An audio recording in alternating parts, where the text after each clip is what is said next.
संपूर्ण संसार में श्री भगवान को वासुदेव कहते हैं, और जो केमिस्ट्री को आसान बना दे उसे प्रेम सर कहते हैं। तो हेलो बच्चों, मैं हूं प्रेम और वासुदेव एजुकेशन में एक बार फिर से आपका स्वागत है। और मैं हाजिर हो गया हूं फिर से आपके लिए एक और इंपॉर्टेंट या मैं कह दूं हेल्पफुल वीडियो लेकर, जो सेमेस्टर सेकंड के बच्चों के लिए रामबाण सिद्ध होने वाला है, या मैं कह दूं संजीवनी बूटी जैसा काम करने वाला है। जैसा कि बच्चों आपको पीछे स्क्रीन पर दिख रहा होगा, Rajasthan university exam 2025 semester second subject है केमिस्ट्री, जिसको हम खुद पढ़ाते हैं और बड़े प्यार से पढ़ाते हैं। अगर कोई सीखना चाहे तो दिख गया होगा इंपोर्टेंट क्वेश्चन, और हमारी टैगलाइन आपको पता है, पेपर यहीं से बनेगा, और बना है ये हमने प्रूव करके दिखाया है। लेकिन वीडियो को स्टार्ट करने से पहले, इंपोर्टेंट क्वेश्चंस को बताने से पहले, मैं सभी बच्चों से एक बार बात करना चाहता हूं। मैं सभी बच्चों को एक बात कहना चाहता हूं। कुछ घंटे पहले हमने एक वीडियो अपलोड किया है चैनल पर, और वो वीडियो है unit number second stereo chemistry के वेरी शॉर्ट टाइप क्वेश्चन का। अब वहां किसी बच्चे का कमेंट आया, और बहुत अच्छी बात है, आप कमेंट करते हो तो मुझे बहुत अच्छा लगता है। अब उस बच्चे का कमेंट क्या था कि सर आपने पूरी यूनिट के क्वेश्चंस तो बता दिए हैं, अब जाहिर सी बात है कि पूरी यूनिट में से ही पेपर बनने वाला है। मैं उस बच्चे की बात से बिल्कुल सहमत हूं, लेकिन बेटा पहली बात तो ये, जब भी मैं इंपॉर्टेंट क्वेश्चंस करवा रहा हूं उनमें से भी मैं कुछ क्वेश्चंस के स्टार लगा रहा हूं और बता रहा हूं इनके आने की पूरी पूरी संभावना है। दूसरी बात, अगर उस बच्चे ने सेमेस्टर सेकंड का सिलेबस देखा है तो बेटा 3 यूनिट तो ऑर्गेनिक केमिस्ट्री के हैं और 1 यूनिट है फिजिकल केमिस्ट्री केमिकल काइनेटिक्स का। तो बेटा तुझे मैं बता दूं कि सेमेस्टर सेकंड में जो 3 यूनिट है, reaction mechanism, stereo chemistry, arenes and aromaticity, एक बार इनका सिलेबस उठा के देख। जब सिलेबस को उठाएगा ना तब पता लगेगा कि सर ने जो क्वेश्चंस करवाए हैं, जाहिर सी बात है वो ही क्वेश्चंस इंपोर्टेंट में आएंगे।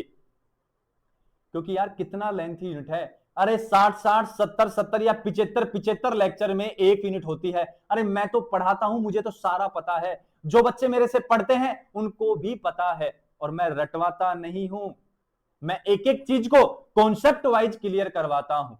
कभी देखो मेरे लेक्चर आप यूट्यूब पे, कभी पढ़ो मेरे से आके, तब आपको पता लगेगा कि हां सर वास्तव में सिलेबस लेंथी है, वास्तव में जो क्वेश्चंस आपने बताए हैं वो जायज हैं कि इंपोर्टेंट है।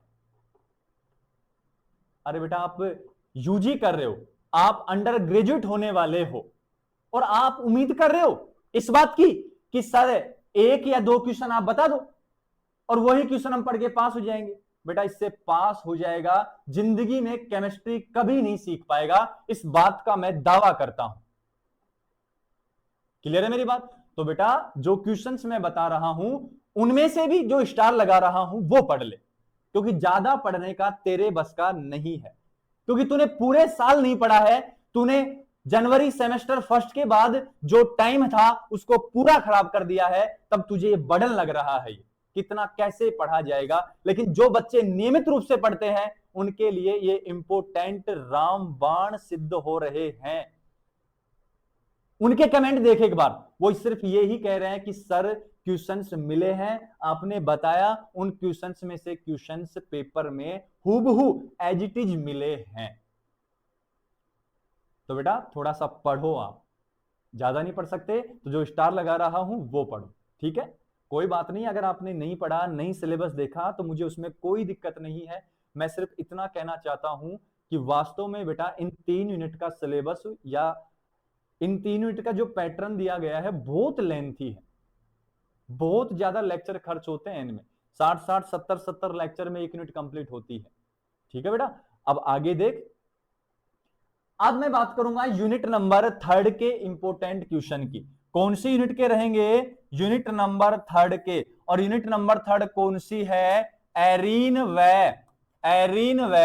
एरोमेटिकता, एरोमेटिकता, एरिन्स व एरोमेटिसिटी। इस यूनिट के हम इंपोर्टेंट क्वेश्चन देखने वाले हैं, जो लॉन्ग क्वेश्चन रहेंगे या निबंधात्मक क्वेश्चन रहेंगे। तो बढ़ाते हैं वीडियो को, और पहला क्वेश्चन बेटा आपकी स्क्रीन पर ये रहा, क्योंकि बच्चों हम खेल रहे हैं क्या? KBC, कौन बनेगा केमिस्ट्री चैंपियन?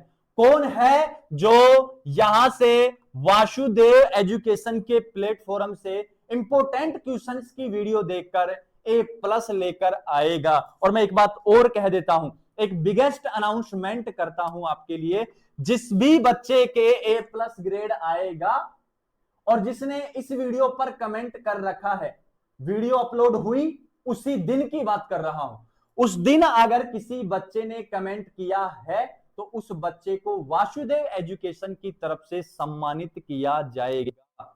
ये मैं सभी टीचर्स की तरफ से आपको कह रहा हूं। शर्त सुन लो, वीडियो आपने देखा, वीडियो आपने जिस दिन देखा उसी दिन आपने कमेंट किया, उसी दिन आपने कमेंट किया तो आपको ग्रेड मिला A+, तो फिर हम आपको सम्मानित करेंगे। 2 कंडीशन है, अपलोड होने के बाद तुरंत कमेंट करना है और A+ ग्रेड लाना है। मिलते हैं बच्चों जब रिजल्ट आएगा तब। पहला क्वेश्चन क्या है? हक्कल के 4n+2 पाई इलेक्ट्रॉन, ये पाई ऐसे है बेटा, ये लीजिए पाई, इलेक्ट्रॉन नियम को समझाना है कि ये क्या कहता है। ये कहता है कि यौगिक चक्रीय होना चाहिए, चक्रीय अनुनाद होना चाहिए, समतलीय होना चाहिए, साथ ही साथ 4n+2 पाई इलेक्ट्रॉन की पालना करना चाहिए। यहां जो n है बच्चों, n वो है नंबर ऑफ साइक्लिक रिंग, चक्रीय संरचनाओं की संख्या है। साइक्लोप्रोपीन को छोड़ देना, उसके अलावा सब में n का मान रख लेना। n का मान स्टार्ट होता है 1 2 3 4, sorry 0 1 2 3 4 5 dash dash dash. Clear है बच्चों? इसके आधार पर आपको विभिन्न यौगिकों की एरोमेटिकता को समझाना है, और बहुत सारे यौगिक मैं करवाता हूं। 3 सदस्य कराता हूं, 4 सदस्यीय, 5 सदस्यीय, 6 सदस्यीय, 7 सदस्यीय, 8 सदस्यीय, फिर नॉन बेंजेनोइड कराता हूं, ट्रोपोन, ट्रोपोलोन और ट्रोपोनियम आयन। इन सभी का मैं एनालिसिस करवाता हूं अच्छे से। अगर किसी को नहीं पता कि ये एरोमेटिसिटी क्या होती है, तो मैंने प्लेलिस्ट बना रखी है एरिन और एरोमेटिसिटी की, जाकर आप देख सकते हैं। नेक्स्ट क्वेश्चन की ओर अगर मैं बढ़ूं तो नेक्स्ट क्वेश्चन है बेटा, स्टार लगा दे, ये ले, फिर कहेंगे नहीं सारे बता दिए सर, ये ले बेटा स्टार लगा दिया। अरे 2-3 क्वेश्चन तो पढ़ ही सकते हो नालायको, इतना तो काम कर ही सकते हो ना, तो ये स्टार लगाया है। समझाइए कि NO2 नाइट्रो समूह, एल्डिहाइड समूह, कार्बोक्सिलिक अम्ल समूह और ट्राइफ्लोरोमेथेन वाला समूह विसक्रियण, डीएक्टिवेटिंग और मेटा निर्देशकारी होता है। ये बात आपको समझानी है। तो मैं एक ही लाइन में कहूं, इन तीनों का या चारों का जो प्रभाव लगता है वो लगता है इलेक्ट्रॉन विड्रॉइंग ग्रुप, EWG। मतलब इनका -R, -R -I, -R -I, -R -I, लेकिन -H और -I प्रभाव काम करता है। जो EWG होता है और रिंग से इलेक्ट्रॉन खींच लेता है, रिंग में इलेक्ट्रॉन की क्या आ गई? कमी, और कमी आ गई तो केवल कहां अटैक करेगा? इलेक्ट्रॉन्स नहीं, मेटा पर। सब मैंने समझा रखा है, पूरी प्लेलिस्ट बना रखी है, जिनको दिक्कत है वो जाकर देख सकते हैं। जबकि OH, NH3 और CH3 +R -I, +R और -I, +H+I, ये क्या करते हैं? ERG होते हैं या EDG होते हैं, इलेक्ट्रॉन डोनेटिंग ग्रुप, जो इलेक्ट्रॉन रिलीज करते हैं, दान करते हैं रिंग में, और इलेक्ट्रॉन घनत्व तो बढ़ जाता है ऑर्थो और पैरा पर। आने वाला इलेक्ट्रॉन सनी आसानी से ऑर्थो पैरा पर अटैक करता है, और ये ऑर्थो पैरा निर्देशकारी होते हैं। कंप्लीट डिटेल मैंने समझा रखी है। फिर भी किसी को दिक्कत हो, पर्टिकुलर क्वेश्चन का आंसर मैं आपको भेज सकता हूं, व्हाट्सएप पे DM कर देना। नेक्स्ट क्वेश्चन की ओर अगर मैं बढ़ूं बच्चों, तो निम्न अभिक्रियाओं को पूरा कीजिए। अब ये इस टाइप के क्वेश्चन आने के कम चांसेस हैं। अगर ये क्वेश्चन आएगा भी तो आपको ये मिलेगा अथवा में। कहां मिलेगा बेटा? अथवा में मिलेगा, और अथवा का आपको नहीं करना होता है, मेन क्वेश्चन आप कर लेना। लेकिन फिर भी मैं आपको समझा दूं, ये जो रिएक्शन है, इस रिएक्शन में प्रोडक्ट बनेगा एसिल बेंजीन। क्या बनेगा बेटा? एसिल बेंजीन प्रोडक्ट बनेगा, और रिएक्शन का नाम है फ्रीडल क्राफ्ट एसिलीकरण। इस रिएक्शन की बात करूं तो इस रिएक्शन में आपके पास जो प्रोडक्ट बनेगा वो बनेगा CH2Cl। लेकिन इन दोनों में से एक भी एक्सिस में आ गया बेटा तो यहां प्रोडक्ट बनेगा, सारे हाइड्रोजन हटा के सारे Cl जोड़ देना। अभी है ये बेंजिल क्लोराइड, थोड़ा सा और एक्सिस में लोगे तो बेंजल बन जाएगा या बेंजिलिडीन बन जाएगा, और तीनों Cl आ जाएंगे तो बेंजो बन जाता है। क्लियर है?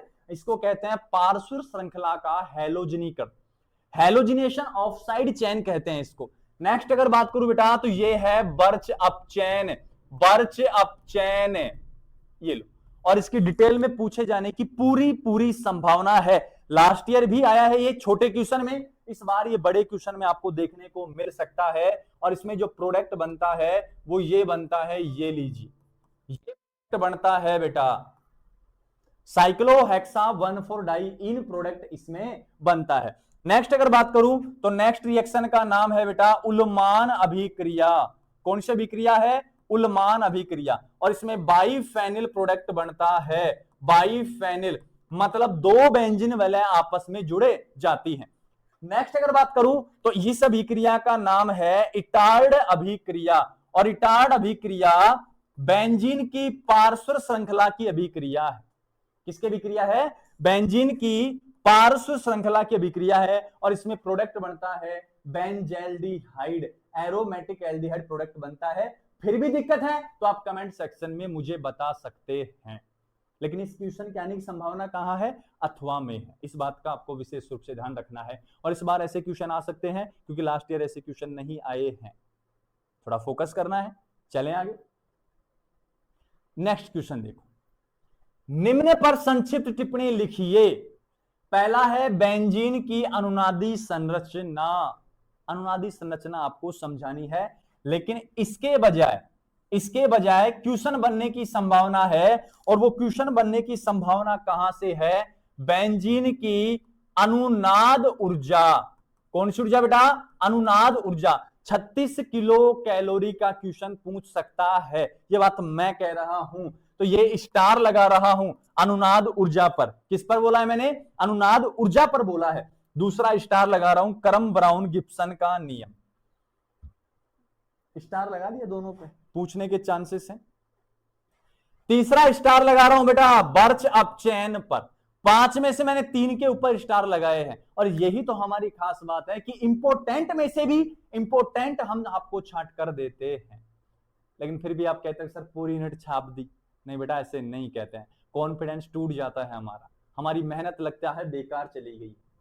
नेक्स्ट अगर मैं कहूं तो बेंजीन को इतना खास नहीं है। बेंजीन को एथाइन फिनोल बेंजोइक अम्ल तथा बेंजीन सल्फोनिक अम्ल से कैसे बनाएंगे? पहला है एथाइन, ये रहा एथाइन, 3 मोल लेते हैं। Fe की रेड हॉट ट्यूब लेते हैं, Fe की रेड हॉट ट्यूब लेते हैं, और बेंजीन का फॉर्मेशन हो जाता है।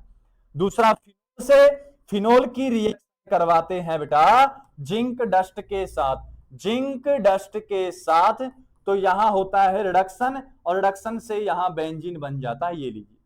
फिर बेंजोइक अम्ल से बनाते हैं सोडा लाइम, लाते हैं गर्म करते हैं CO2 बाहर, बेंजीन सल्फोनिक अम्ल से बना लेते हैं। कर पाओगे क्या बेटा क्वेश्चन? कोई दिक्कत हो तो DM कर देना मुझे, मैं बता दूंगा आंसर। निम्न पर संक्षिप्त टिप्पणी लिखनी है। अभिक्रिया बेंजीन की आणविक संरचना, ये लास्ट ईयर आ चुका है बेटा, इतना ज्यादा इंपोर्टेंट नहीं है, मैंने बेवजह स्टार लगा दिया। ट्रोपोलियम आयन भी लास्ट ईयर आ चुका है, थोड़े कम चांसेस हैं इस क्वेश्चन के आने के। क्लियर है बात? नेक्स्ट क्वेश्चन की ओर अगर मैं बढ़ूं तो नेक्स्ट क्वेश्चन है एक रासायनिक अभिक्रिया समीकरण को उपयुक्त उदाहरणों द्वारा समझाइए। रासायनिक अभिक्रिया में निर्जल AlCl3 की उपस्थिति में भांति प्रयोग करता है, तो इसमें आप समझा सकते हैं फ्रीडल क्राफ्ट अभिक्रिया को। किसको?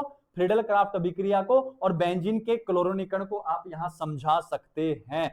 साथ ही साथ ये ले बेटा स्टार, बहुत देर होगी, कह रहा सर स्टार नहीं लगाते हो, सर स्टार नहीं लगाते हो, ये ले बेटा, ये ले, जितने स्टार लगाऊं ना उतने स्टार कम है, लिखा मिलेगा ऐसे कैसे, दावा है मेरा। बेंजीन का क्या है, नाइट्रीकरण करवाना है, बेंजीन की रिएक्शन है HNO3 प्लस H2SO4 के साथ करवाएंगे तो नाइट्रो बेंजीन का निर्माण होगा, बेंजीन का नाइट्रीकरण कहलाएगा। पूरा एक्सप्लेन करना है विद मैकेनिज्म, वीडियो बना रखी है, जाके देख ले उसको। क्लियर है बात, स्टार लगा दिया इसके ऊपर। नेक्स्ट अगर बात करो बेटा तो क्या है, निम्न पर संक्षिप्त टिप्पणी लिखनी है। नाइट्रीकरण आ गया ना दोबारा बेटा, स्टार लगाया, इसको छोड़ देना, फॉर्मिलीकरण पर स्टार लगाया है मैंने, दोनों के ऊपर स्टार लगाया है और दोनों के आने की पूरी पूरी संभावना है। पहला है फ्रीडल क्राफ्ट, नाइट्रीकरण, सल्फोनीकरण, हैलोजनीकरण, फॉर्मिलीकरण, लेकिन स्टार लगाया नाइट्रीकरण पे और फॉर्मिलीकरण पे। इधर इंग्लिश में दे रखा है बस, उस खास फर्क नहीं है। नेक्स्ट क्वेश्चन की ओर अगर मैं बढ़ूं तो बेंजीन की किन्हीं 3 इलेक्ट्रॉन शनि प्रतिस्थापन अभिक्रियाओं के समीकरण दीजिए। अरे बेटा ये सारी की सारी जो है ना, ये सारी की सारी इलेक्ट्रॉन शनि प्रतिस्थापन अभिक्रिया ही है, लेकिन मैं इसमें कुछ नया लिखूंगा। इसमें आपको मिल सकता है गाट्रमान एल्डिहाइड संश्लेषण, ये लीजिए क्या मिल सकता है बेटा, गाट्रमान एल्डिहाइड संश्लेषण। इस बात का आपको विशेष रूप से ध्यान रखना है, अगर मिल जाए तो फॉर्मिलीकरण कह दो या गाट्रमान कोच अभिक्रिया कह दो आप, गाट्रमान कोच अभिक्रिया, ये दोनों आप चाहो तो इसमें लिख सकते हो। क्लियर है मेरी बात। नेक्स्ट क्वेश्चन की ओर अगर मैं बढ़ूं तो नेक्स्ट क्वेश्चन में स्टार लगाऊंगा, आ गया ना गाट्रमान कोच, कहा था ना पहले ही। इटार्ड इंपोर्टेंट बेटा, स्टार लगा स्टार्ट पे। सिग्मा संकुल इंपोर्टेंट है, या पूछ सकता है सिग्मा संकुल व पाई संकुल का वर्णन आपको करना है, ये क्वेश्चन आपसे पूछ सकता है। क्लियर है बच्चों। तो ये थे बच्चों यूनिट नंबर 3 के कुछ इंपोर्टेंट क्वेश्चन जो हमने आपके लिए बनाए हैं, आपके भविष्य के लिए बनाए हैं, आपके 31 तारीख को होने वाले एग्जाम के लिए बनाए हैं। बहुत मेहनत की है हमने और बहुत मेहनत की है, तो आपकी भी जिम्मेदारी बनती है कि हमें सपोर्ट किया जाए। और जिम्मेदारी जो शब्द है ना बेटा, वो बहुत जरूरी है आपके जीवन में।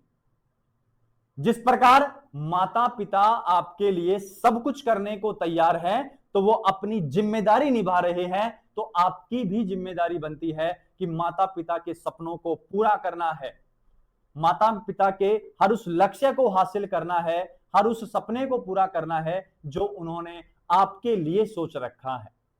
तो जिम्मेदार बनना है।